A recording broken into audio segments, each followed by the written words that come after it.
வலியற்ற varicose vein சிகிச்சை எளிய 30 நிமிட செயல்முறை 7847045678.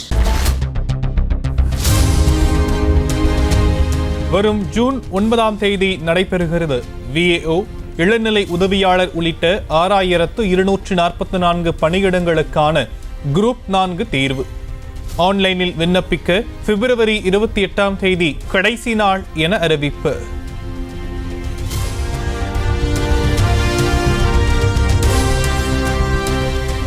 வரும் 18 மீண்டும் தமிழகம் வருகிறார் பிரதமர் நரேந்திர மோடி.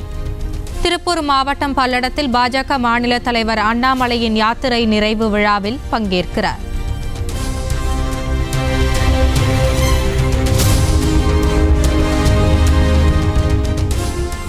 ஸ்பெயினில் முதலீட்டாளர்களை இன்று சந்திக்கிறார் முதலமைச்சர் மு.க. ஸ்டாலின். ROCA, எடிபோன், CIE ஆகிய நிறுவனங்களை சார்ந்த தொழிலதிபர்களுடன் ஆலோசனை மேற்கொள்கிறார்.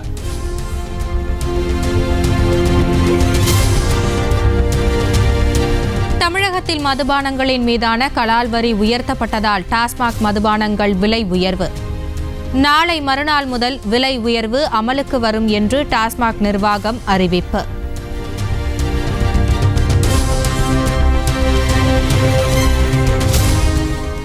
$180 அளவு கொண்ட சாதாரண மற்றும் நடுத்தர ரக மதுபானங்களின் விலை ₹10 உயர்கிறது.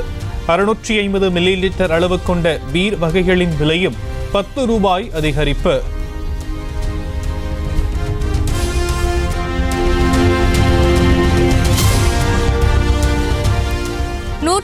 ml அளவு கொண்ட உயர்தர மது வகைகள் பாட்டிலுக்கு ₹20 விலை உயர்கிறது. வெவ்வேறு கொள்ளளவுகளில் விற்கப்படும் மதுபான ரகங்களும் அந்தந்த ரகத்திற்கு ஏற்றவாறு விலை அதிகரிப்பு.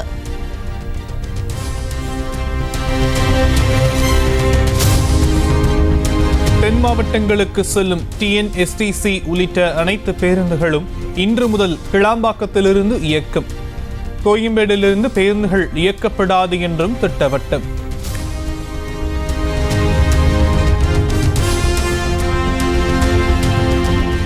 மாற்றுத்திறனாளிகள் பயன்படுத்துவதற்குரிய அனைத்து வசதிகளுடன் கூடிய 150 புதிய தாழ்தள பேருந்துகள். ₹135 கோடி மதிப்பீட்டில் பேருந்துகளை கொள்முதல் செய்ய உத்தரவு.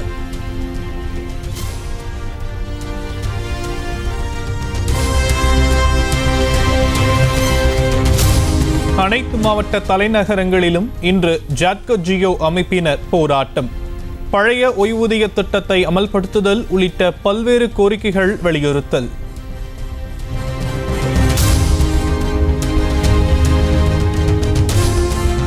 பட்டினி இல்லாத மாநிலமாக தமிழ்நாடு விளங்குகிறது.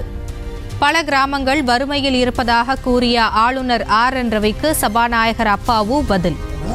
ஒரே கையெழுத்தில் விவசாயிகள் ரத்து பண்ணாங்க. அந்த அளவில் விவசாயிகளுக்கு என்ன தேவையோ அனைத்தையும் செய்து கொண்டிருக்கின்ற அரசு. பட்டினி இல்லாத ஒரு மாநிலம் இருக்கிறது என்றால் தமிழ்நாடு. சட்டத்தின் ஆட்சி நடைபெறுகிறது என்றால் தமிழ்நாட்டில்.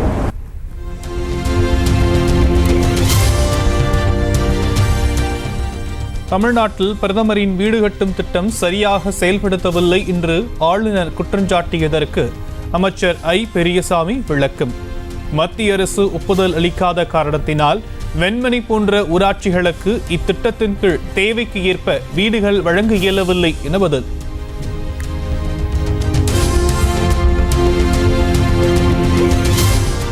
சட்டவிரோத பண பரிமாற்ற தடை சட்ட வழக்கில் ஜாமீன் கோரி அமைச்சர் செந்தில் பாலாஜி தாக்கல் செய்த மனு சென்னை உயர்நீதிமன்றத்தில் இன்று விசாரணை.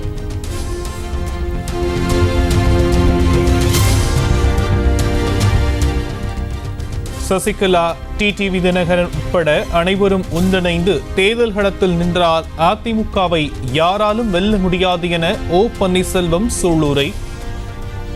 ஒன்றிணைய முடியாது என கூறும் ஒரே நபர் எடப்பாடி பழனிசாமி தான் எனவும் காட்டும். அம்மா மக்கள் முன்னேற்றம் சின்னமா எல்லாருமே இணைந்து பிரிந்திருக்கின்ற அதிமுக சக்திகள் அனைவரும் இணைந்து நின்றால் தேர்தல் காலத்தில் நின்றால் வெல்லுவதற்கு தமிழகத்தில் எந்த அரசியல் கட்சியும் இல்லை. உலகத்திலேயே முடியாது என்று சொல்ற ஒரே நபர் எடப்பாடி பழனிசாமி.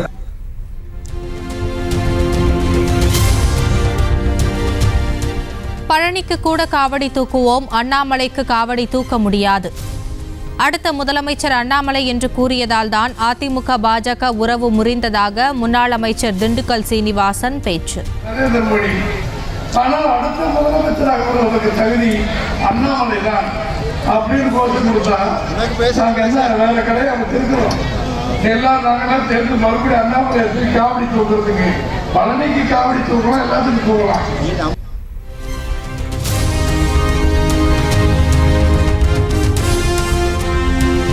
மக்களவைத் தேர்தலுக்காக தமிழகத்தில் 3வது அணி உருவாகாது.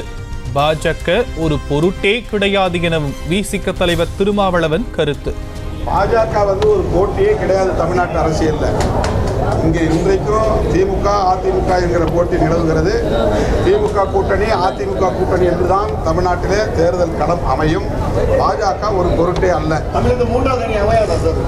அது ஒரு அணியாக இருக்காது.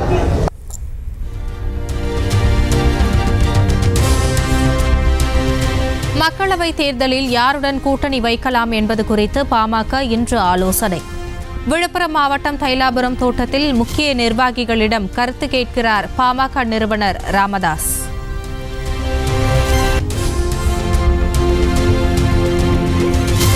மதுரை தோப்பூர் அருகே எய்ம்ஸ் கட்டுமான பணிக்கு சுற்றுச்சூழல் அனுமதி கோரி மருத்துவமனை நிர்வாகம் விண்ணப்பம். தமிழ்நாடு சுற்றுச்சூழல் தாக்க மதிப்பீட்டு ஆணையத்திடம் சமர்ப்பிப்பு.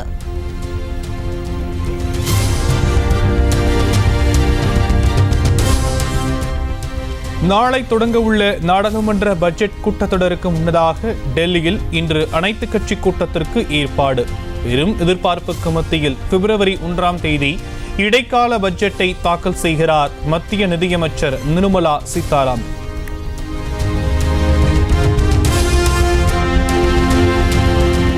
பண மோசடி வழக்கு விசாரணைக்கு ஆஜராகாத ஜார்க்கண்ட் முதலமைச்சர் ஹேமந்த் சோரனை வலைவீசி தேடும் அமலாக்கத்துறை.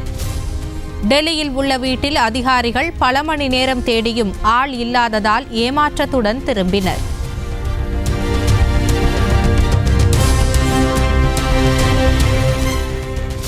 டெல்லியில் உள்ள வீட்டிலிருந்து ஜார்க்கண்ட் முதலமைச்சர் ஹேமந்த் சோரனின் BMW காரை பறிமுதல் செய்தது அமலாக்கத்துறை. தேடுதல் நடவடிக்கையின் போது காரில் இருந்து அதிகாரிகள் ஆவணங்களை கண்டுபிடித்தனர்.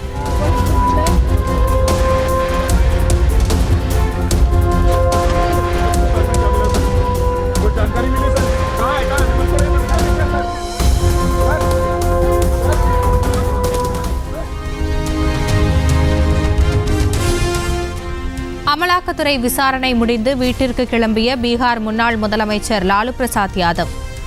ரயில்வே துறையில் பணி வழங்க நிலத்தை பெற்று மோசடி செய்ததாக தொடரப்பட்ட வழக்கில் 9 மணி நேரத்திற்கும் மேலாக விசாரணை.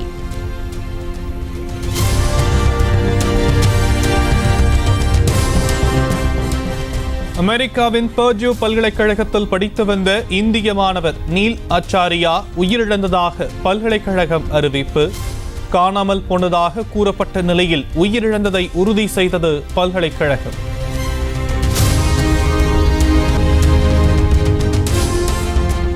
புதுக்கோட்டை சுற்றுப்புற பகுதிகளில் நடக்கும் வழிப்பறி உள்ளிட்ட குற்ற சம்பவங்களை போலீசார் தடுக்கவில்லை என்று புகார்.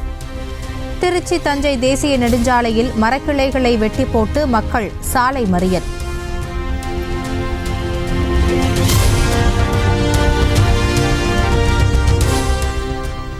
நாமக்கல் மாவட்டம் திருச்செங்கோட்டில் IAS அகாடமிக்கு வரும் பெண்களிடம் அத்துமீறி நடந்து கொண்ட வழக்கு. உரிமையாளர் கைதான நிலையில் மேலும் ஒரு பெண் கொடுத்த புகாரின் பேரில் மற்றொரு வழக்கு பதிவு.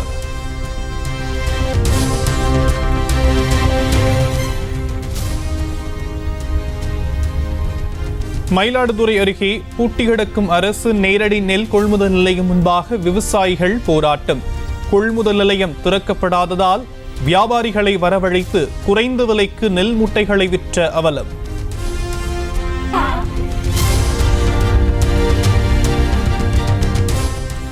விருதுநகர் மாவட்டம் காரியாப்பட்டி அருகே கண்மாய் கலுங்கு உடைக்கப்பட்டு விளைநிலங்களுக்குள் புகுந்த தண்ணீர்.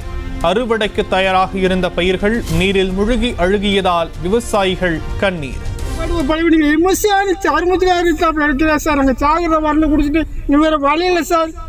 நாங்கள் ரோட்டு வந்து மறியல் பண்ணி தண்ணி ஊற்றி சாவும் பிள்ளை கூட 40 பேர் சாவான்.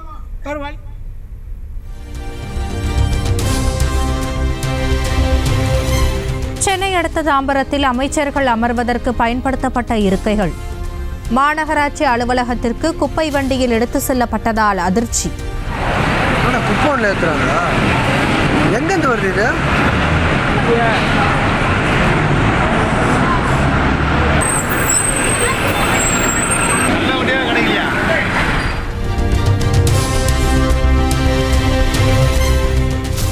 மேற்கு வங்க முதலமைச்சர் மமதா பானர்ஜிக்கு எதிராக வன்முறையை தூண்டும் வகையில் பேச்சு. பாஜக மாநில தலைவர் தமது கருத்துக்கு மன்னிப்பு கேட்க வேண்டும் என மஹுவா மொய்த்ரா வலியுறுத்தல்.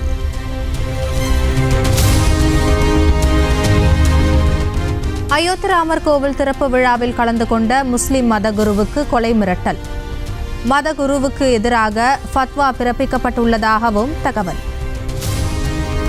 வலியற்ற வெரிகோஸ் வெயின் சிகிச்சை எளிய 30 நிமிட செயல்முறை. 7847045678. செய்திகளை உடனுக்குடனும் துல்லியமாகவும் தெரிந்து கொள்ள சப்ஸ்கிரைப் பண்ணுங்க.